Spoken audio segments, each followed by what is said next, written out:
নমস্কার বন্ধুরা, সবাই কেমন আছেন? আশা করছি খুব ভালো আছেন। আমি আজকে নিয়ে এসেছি একটা চিকেনের রেসিপি। তো আমি এখানে কিছু আলু ভেজে নিলাম, তার সঙ্গে নিয়েছিলাম কিন্তু কিছু গোটা মশলা, আদা, রসুন, গোলমরিচ, গোটা জিরে সমস্ত কিছু আর কাঁচা লঙ্কা সঙ্গে সমস্ত কিছু কিন্তু পেস্ট করে নিয়েছি আমি।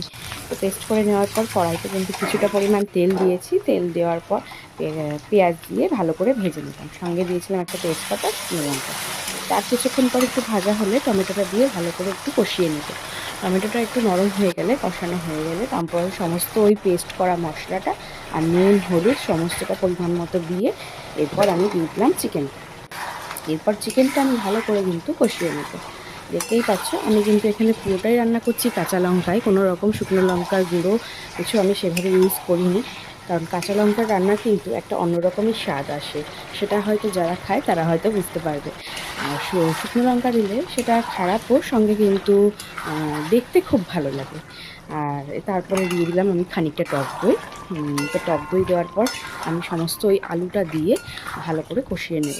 আমি কিন্তু কষিয়ে নিয়েছি বারবার ঢাকা দিয়ে দিয়ে, তো ঢাকা তুলে আবার নাড়িয়ে চাড়িয়ে মানে অনেকক্ষণ ধরে ঢাকা দিয়ে দিয়ে না আমি কষিয়েছি, কারণ আমি এইভাবেই চিকেনটা কষাই। মানে জল থাকুক, তো আমি ঢাকা দিয়ে দিয়েই কষাই। যত কষাবো তত স্বাদ কিন্তু বাড়বে। আমি কিন্তু কমিয়ে রেখে রেখেই কষিয়েছি। তারপরে কিন্তু আমি নিয়ে নিয়েছি কিছু গোটা গরম মশলা, যেটা আমি বেটে দেব। আর তারপর দিয়ে দিয়েছি খানিকটা গরম জল। তো গরম জলও দিতে পারো, এমনি নর্মাল জলও দিতে পারেন। তো আমি এখানে ওই কিছুটা পরিমাণ গরম জল পরিমাণ মতো দিয়েছি।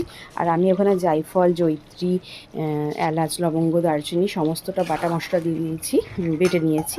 আর এখানে দিয়েছি কিন্তু খানিকটা ধনে পাতা। আর ধনে পাতা চিকেনে কিন্তু বেশ দারুণ লাগে। তারপরে মানে বাটা গরম মশলাটা আমি কিন্তু তারপর দিয়ে দিলাম। তো এই সমস্তটা দিয়ে ভালো করে আবার একটু মিডিয়াম আঁচে ফুটিয়ে নেব। আমার তৈরি হয়ে গেল কিন্তু স্পেশাল চিকেন। এটা কিন্তু দারুণ টেস্টি হয়েছিল।